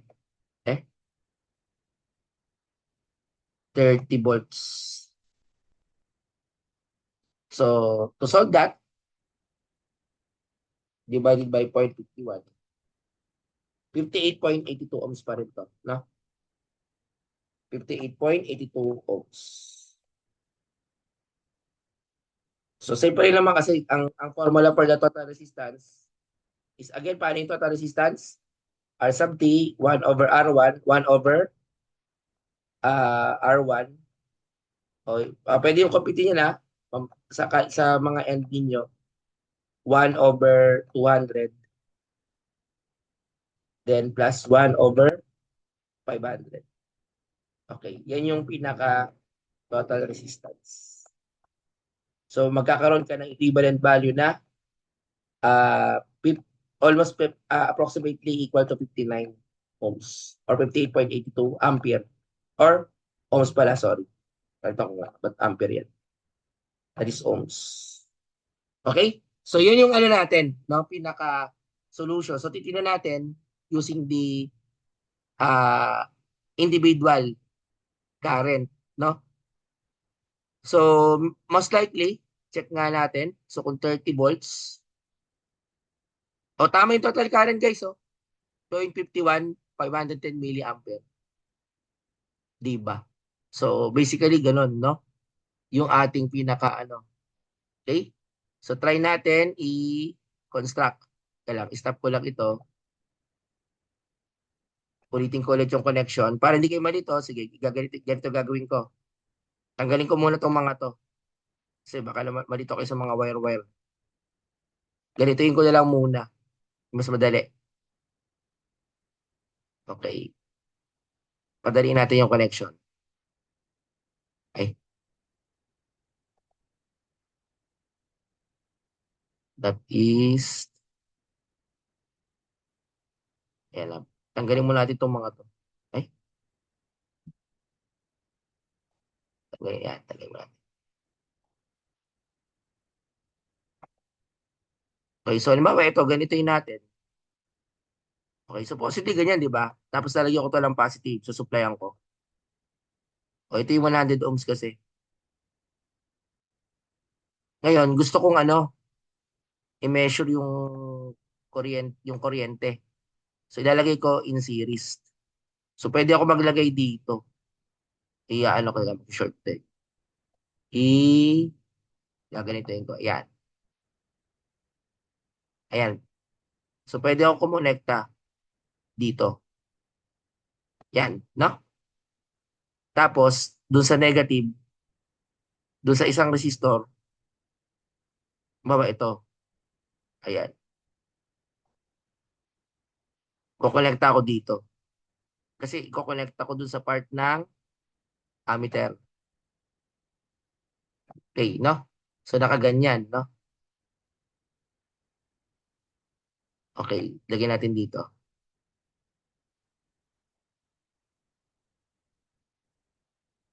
Ayan, no? So makikita niyo yung connection. So in series. Tapos yung isa naman, yung 350 ohms. So gagantiin ko lang. Okay, same lang naman yan eh, no? Tapos ito, lagyan natin dito in, kumbaga sa ano, ah ini i ini-negative natin dito. Yan. Tapos dito, yung positive nito, dito. Okay, so nakaganyan tayo, no? So now, as we start the simulation, ah lagyan natin ng 30 volts. Ay, kaya lang bakit gano'n? I, kaya lang, 30 volts. Okay, naka 30 volts ampere. Wait lang Positive supply, negative. Tama naman. Nandito yung positive. Kaya lang Ayun, sandali, baliktad. Kaya pala. Wait lang. Naduling ako.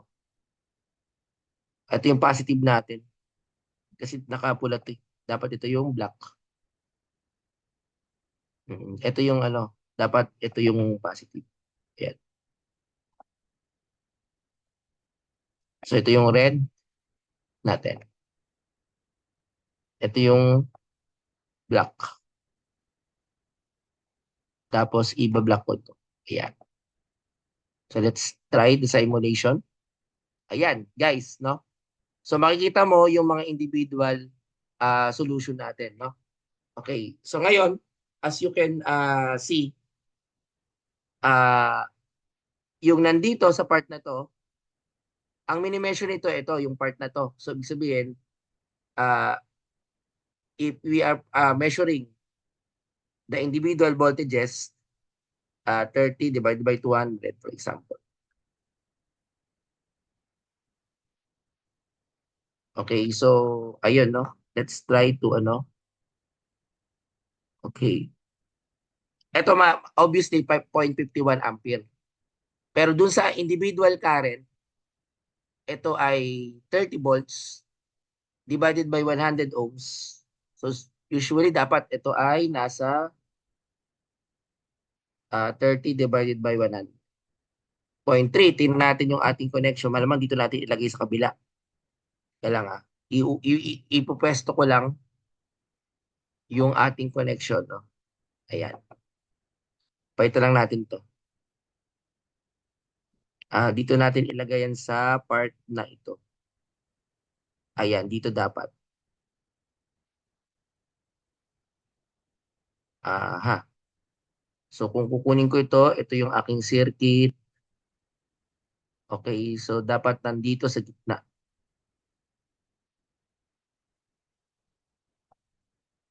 Then ito yung sa baba, no? Sa negative. Sa isang paano, 200 ohms. Okay. So kinonekta lang natin, no? Okay. Tapos, ito yung sa 200. Okay, try nga natin doon sa iba. Stop simulation yan. Check natin Doon sa isa naman, that is positive. Okay, tapos negative. Start simulation.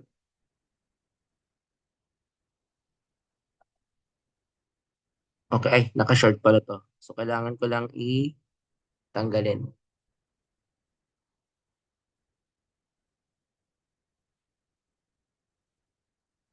Okay, wait ko lang ba. I-ano ko lang ito.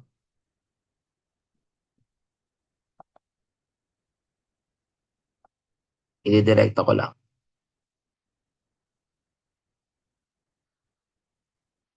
Ay, clear ko lang, clear.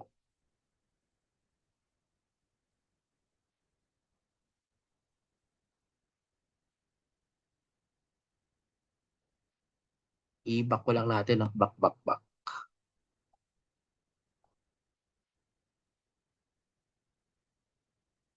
Okay. So, kayo, pag nilan ko ito, ang tanong, so bakit to naging 210 milliampere? Check natin baka merong ano dito eh. Pero tama kasi ito guys, sa 51 milliampere, 30 volts. So kung 30 over 100 ohms, individual voltages, dahil parallel naman siya, check ko nga yung total ampere ko. 0.3 plus 0.15, 0.06. 0.3 plus 0.15 plus 0.06. So, meron akong 0.51 or 510. So, tama naman. Okay, so try ko lang itong ano, bakit, ang ano ko lang, bakit naging 200 to. So, it's supposedly dapat nasa ano to, three, uh, around 300 milliampere man lang. O, tingnan natin, baka may ano, check natin na baka mayroon siyang ano. Kasi parang 0.21. Okay, sige, try natin mamaya, no? Okay, malamang ang sinusukat niya dito is yung between 100 and 200. So tama naman. Okay. Mhm. Naka 30 naman. Okay, so try nga natin sukatin din yung iba. Ampere, ayan. So bubuksan ko rin to, di ba? So pag bubuksan ko ito, o check natin in-adjust ko lang. Okay, ito ay, okay, tapos dito yung isa. Tapos, burin ko lang ito. Siyempre, ito ay tanggalin ko yung supply dito Iayaan ko isa lang mag-supply. Ito rin, tatanggalin ko ito. Yung supply dito. Pero dapat ito ay connected dito sa part na to. Okay. Ayan. Ayan, no? So, kinonekta ko lang dyan. So, pag sinimulate natin sa ampere, so, ayun. Meron kang negative, ayun lang, yung negative supply ang hindi ata na-connecta. Okay, dito pala. Yan. Lagyan natin dito, yan, negative supply. Ayan. Tapos, this one. Ayan. No? Try na nga natin. So, ayan, may 60 milliampere. Tama ba yung mga resistor natin na ba? 200 ohms. Okay, ito naman ay 500. So, tama. Okay, so makikita nyo dito guys, 210 plus 60, 280. So, meron konting discrepancy lang. Okay, pero dito sa may, ano na dito, sa may 500 ohms, at kung dito kuha, okay. So, ganun din naman, no? So, most likely, kung ito ay 510, minus 210, minus 60, may 240 milliampere ka dito. Pero kung titingnan natin yung computation, may 30 volts ka, then individual voltages, 30 divided by 100. That is 0.3. Diba? Tapos yung isa naman is 30 divided by 200. meron kang 0.15, then 30 divided by 500, meron kang 0.06. Okay, so pag inad natin doon, tama naman na 0.51. Okay, total resistance lang ang check ko 1 over 100 plus 1 over 200. Then plus 1 over 500. So may 58.82. Okay, so tama. 58.82. So times 0.51. Meron kang approximate equivalent to 30 volts. So alam naman natin, ito ay 30 volts, 30 volts, 30 volts. So para makuha ko yung I1 is simply 30 divided by the 100. So theoretically dapat 0.3 ampere to. So dito lang merong discrepancy ng konti, no? So itong 0.3, yung 0.3 kasi dapat ano to, o ano to dapat ito ay ang lalabas dito is 300 milliampere ang lumabas diyan. Ito ay 300, di ba? At yung isa naman is 150 milliampere plus 60 milliampere. Actually ito nakuha. Ito yung 60 milliampere. Oh. Yung 0.06 ampere, ito yon kasi ang 0.6 raised to 3, yan din yung 60 milliampere. Ito nakuha guys, no? Wala nga, 60 raised to negative 3. Ito yung 60 milliampere. Ito nakuha yung isa. So hindi ko lang alam kung bakit may discrepancy. Ito yun guys, so yung 0.6, yan yung na-measure dito. Lumabas yan, 60 milliampere. So tingnan ko dito, baka dito sa gitna yan. Baka dito, i-measure ko dito sa kabila. Ibuburin ko to So malamang dito natin i-measure. Okay, so tingnan natin dito. Ayan. So i-connecta ko lang ito dito. So dito ako magme-measure para makuha yung individual current. So buburin ko lang ito. Maglalagay ako dito ng ammeter. Ito kasi yung nakuha natin kanina na 6 milliampere, 60 milliampere. Ngayon, how to solve to get the value? Malamang ito yung combination ng dalawa. Ano ko lang pinag-add na siya. Yung 210 milliampere na yon. So parang pinagsama na siya. Anyway, ito mahalaga, nakuha na ito 60. No? Yung isa naman, para makuha natin yung kanyang individual current, possible dito sa ilalim. Oo, para walang ano. Mukhang dito sa ilalim siya kukunin. Try ko nga doon sa ilalim. Okay. Bari natin dito. Yan. Okay, so ito ay i-connect ko na dito, no? I-connect ko na. Ayan. Para, ano, ayan, connected na siya, no? So, dito naman sa ilalim, no? Try natin doon sa pinaka-ilalim ng 100 saka 200. So, lagyan natin dito ng, ano, ayan. Ano natin? Ayan, ganito yun natin. Ayan. So, dito natin ilagay. Yung positive dito. Tapos ito yung negative dito. Ayan, no? So, ayun, no? So, as you can see, baliktad. Dapat dito sa part na to. Ayan. So, pag pinilay natin yan, balik ba? Dyan nga yung 210. So, nag-negative ba dahil baliktad yung ano, pagkaka-kolekta. Ito na lang yan, negative. So, 210 is same lang din naman kung dito. Okay. So, 210 milliampere. So, ibig sabihin, kinuha niya na ito, yung pinagsama niya na ito. So, 300 minus ano, may 70 milliampere na nakuha dyan. Pero ito yung 60 milliampere na na-solve natin. Okay? So, take note. Tapos dito, meron ka pa dito yung makukuha mo dito. Yung bago mag 100. Okay, so pag kinuha mo yan bago sa supply, okay, meron ka pang current dito na isa pang makukuha. So, ito yung ano, pwede nating idirekta na dito sa yung positive supply, di ba? So, yung positive supply, didirekto ko na sa ammeter kasi dito ko na ilalagay yan. Okay, so positive. Tapos itong negative, doon sa isang paa ng 100 ohms. Okay, so kapag ito ay positive, then I will start. Then proceed to the ammeter. So, yun yung 510 milliampere na may measure, no?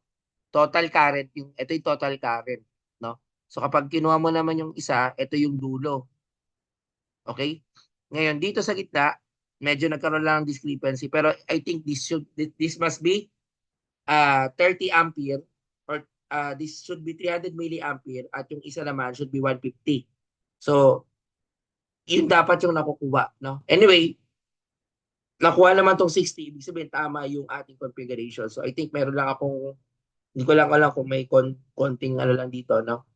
Pero at least nakita na natin na ganyan pala mag-measure na of a circuit, no?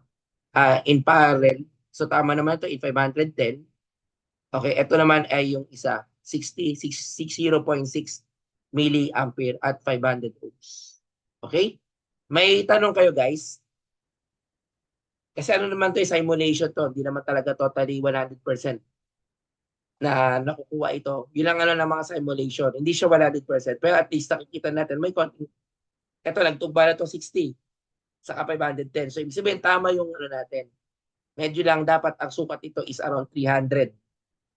300 milliampere dapat to. No? Okay? May tanong kayo guys on that part.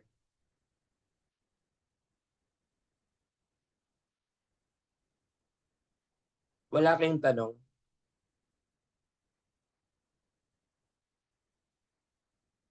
Okay. Wala kayong tanong guys?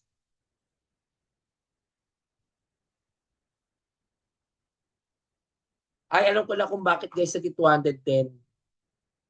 Alam ko lang dahilan. Kasi nga, ginamitan nila ng ano, yung KCL.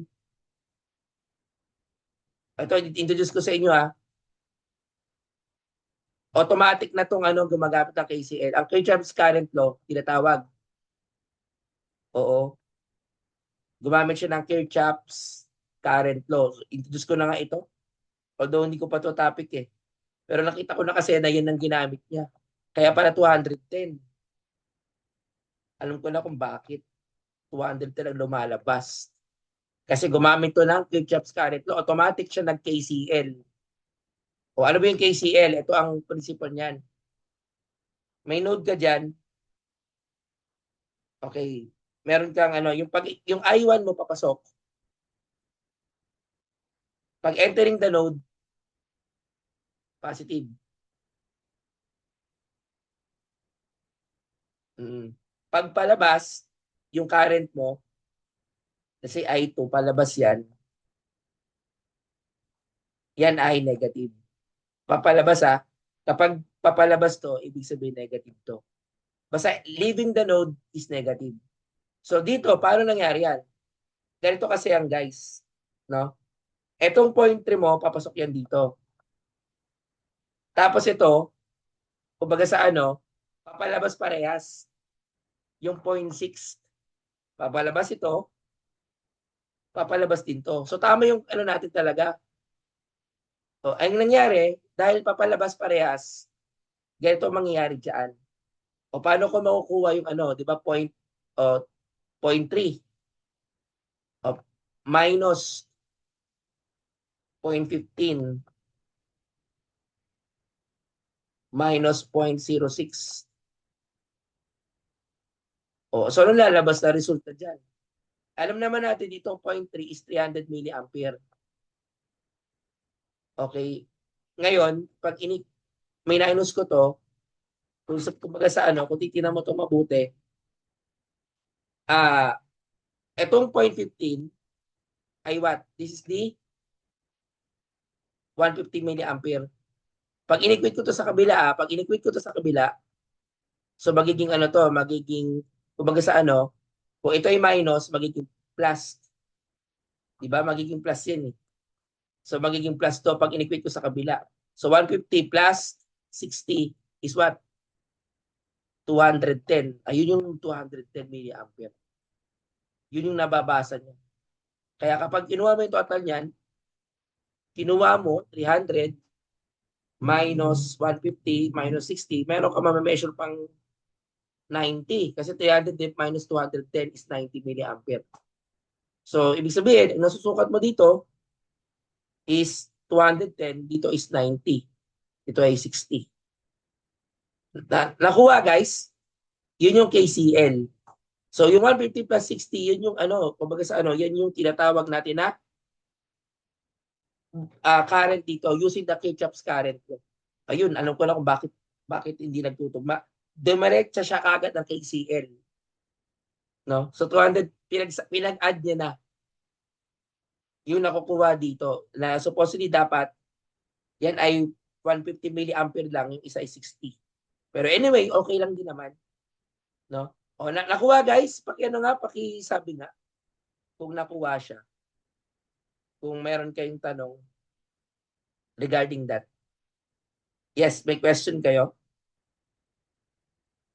Okay. Ano yung tanong? Ay, nawala. Nasaan yung isa? Ba't hindi ko kayo makita? Nasaan na kayo? Wait lang ah. Ito, wala. May tanong kayo guys? Ano yung tanong nyo? Wala na po. Mahirap ba? Yung nakita lang natin kasi iba yung yung computational simulation. So pero na-discover naman natin bakit yung pala gumamit ng KCL. Sige, to wrap it up, ang diniscuss ko is isa-summarize ko yung topic natin ngayon na. Sige, iyan ko lang ito. Stop presenting. Okay, to sum it up, ang discuss ko is the Ohm's law. Current is equal to voltage over R. Dapat yung relubihin ang power.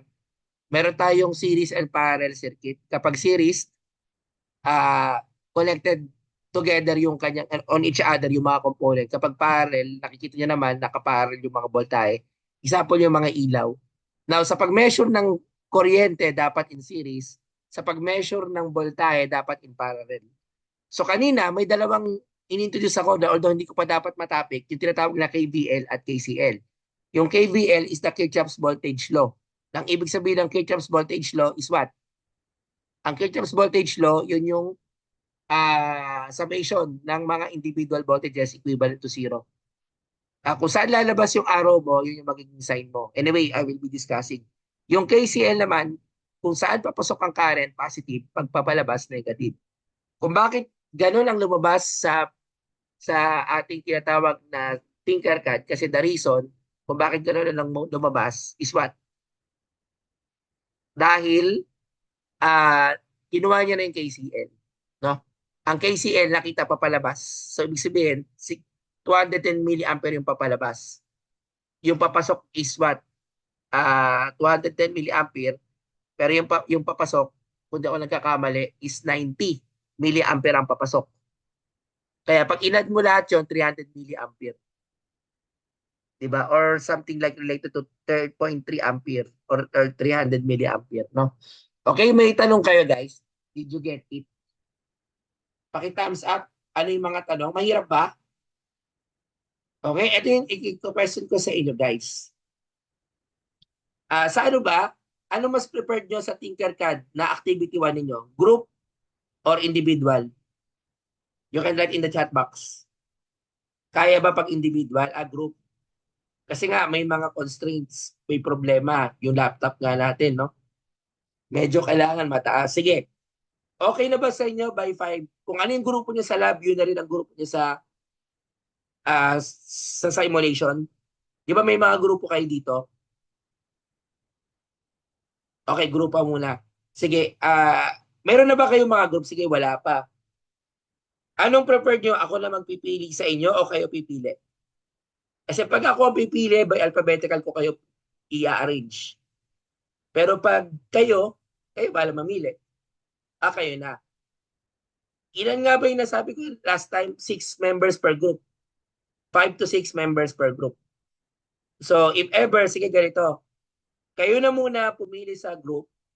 Tatanungin ko sa inyong pinaka class monitor kung sino yung mga nasa groups. I-send nyo sa akin. Gagawa ako ng Google Classroom. Tapos i-send nyo sa akin yung mga group members. Tapos yan na yung magiging permanent group nyo hanggang finals. Mapa-simulation or mapa-actual experiment. Okay, yun na yung magiging ano, no? So sa ngayon, gagawin ko pa kayo ng Google Classroom, pero meron na kayo Lab Activity 1. Ang Lab Activity 1 is a group using Tinkercad software. Ang gagawin ko, magbibigay ako ng problem, kukunin nyo yung solving, isosolve nyo mano-mano, tapos i-compare nyo sa value ng Tinkercad. Ngayon, paano kung hindi ko po nakuha yung current? Baka nag-Kirchhoff's current law. Nakuha, mag-KCL kayo. Gaya ng ginawa natin, nagka-problema, di ba?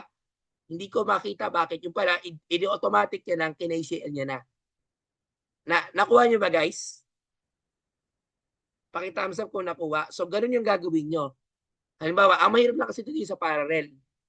Kasi yung sa parallel, kini-KCL niya na. Kinukuha niya na yung total. So, yun ang nagiging problema minsan, no? Pero anyway, don't worry. Kailangan magtugma lang naman yan.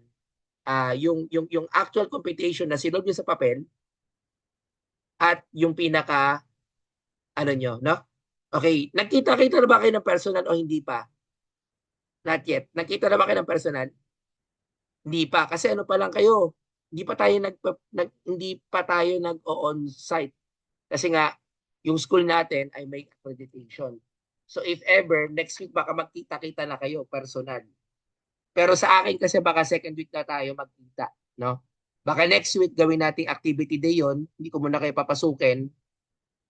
Doon yung gagawin yung activity asynchronous. So no need na tayo mag-meet next week kasi ipopost ko yung magiging activity ninyo. Again, ang submission, hindi nyo naman kailangang ipasa agad-agad. Before the midterm week ko kayo i-require. Or on or before the midterm week. So, ibig sabihin, kung ang midterm week nyo ay next week, edi next week nyo na ipapasa, no? So, ganun yung magiging setup. No? So, kung kailan ang midterm nyo, yun ang deadline. Kaya, may time pa kayo para maggrupo, hindi nyo kailangan madaliin. Gusto nyo mag-meet muna kayo physically bago kayo maggrupo. Walang problema. Kasi matagal ang submission, matagal pang submission. Bagay ilalatag ko lang yung magiging activity nyo for the lab 1. Kayo na bahala sa groupings. Since kayo na bahala, kayo na mag-assign kung sino-sino. Kaso hindi pa kayo nakikitang personal. Hindi ko alam kung sino-sino. Mahirap yan kasi hindi ko alam kung sino kagrupo nyo. Hindi nyo yung capacity ng bawat isa.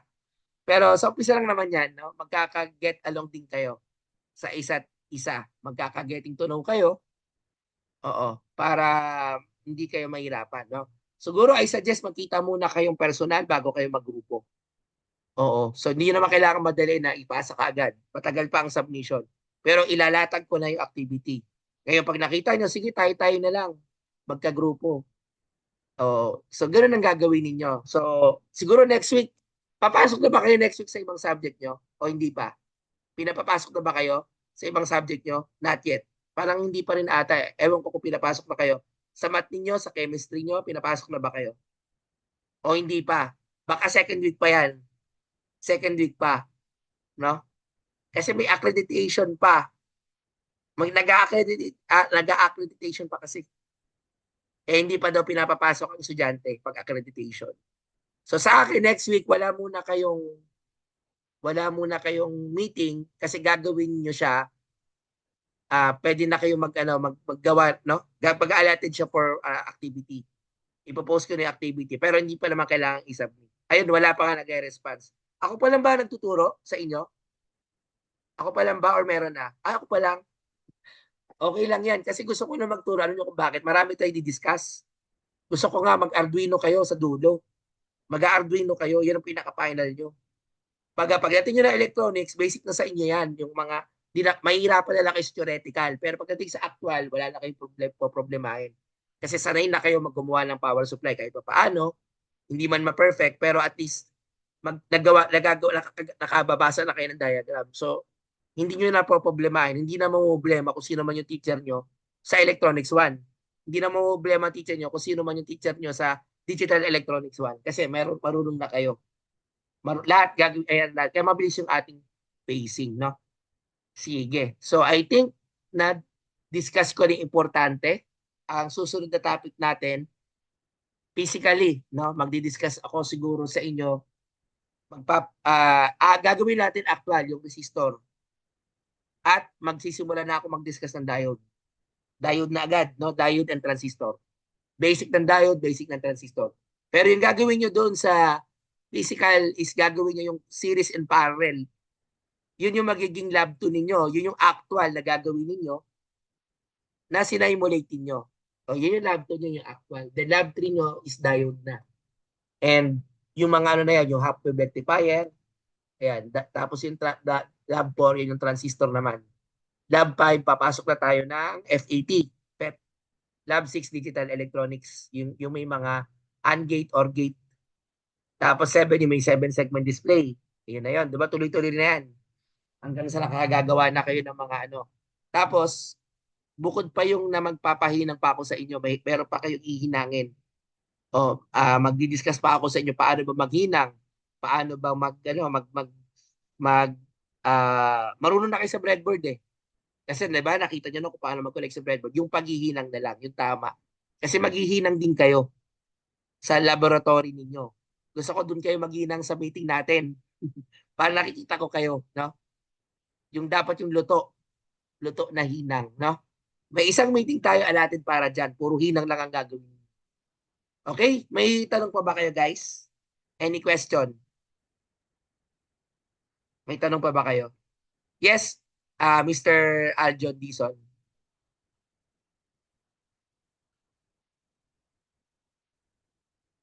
Ah, yes, pero ilalagay ko siya sa Google Classroom para malinaw doon kung ano yung sasagutan. Kung ano yung nilagay ko sa Google Classroom na assignment 1, yun mismo ang sasagutan. At yun ay multiple choice. Individual yun, no? Multiple choice question ang ilalagay ko. Para mamimili na lang kayo sagot. Attach yun yung solution nyo, picturean nyo, yun na yung magiging answer. No? Antayin nyo na lang kasi ginagawa pa yung Google Classroom niya. Again, ang submission na lahat before the midterm. Kayo nang bahala magplano kung kailan nyo tatapusin na. Okay, so ayun, no, to see you. Baka by 2nd October tayo magkita. 2nd week of October. Kasi nga, next week baka hindi pa kayo pwede papasukin. Baka nangyari kasi sa third year, pinapasok ko, akala ko pwede. Hindi pala pwede. Kasi may accreditation. So, umuwi din kami. Ayoko mangyari sa inyo yun, na masayang yung biyahin nyo. Gusto ko kayo papasukin pag pwede na talagang pumasok sa school. Kasi nga accreditation, medyo mahigpit sila sa accreditation. Gusto nila wala munang student, yung facility muna chinecheck. Chinecheck muna kasi kung yung facility kami, ni-interview kami, yan, kami pumapasok kami para minsan interviewin, magpaliwanag sa accreditor. Siguro may time ata sa student. Okay, gusto kasi na accreditor, wala muna atang student. Kaya hindi muna pinapasok. Okay, may tanong kayo guys. Question. So sa groupings, pwedeng mamili na kayo, pwedeng hindi pa. Gusto nyo magkita-kita muna kayong personal, doon kayo mag-groupings. No? Sige, kung wala na, I think I can now end this meeting. Let me, wait lang, end ko lang itong meeting na yung aking stop sharing ko lang. Naka-upload na yung last meeting.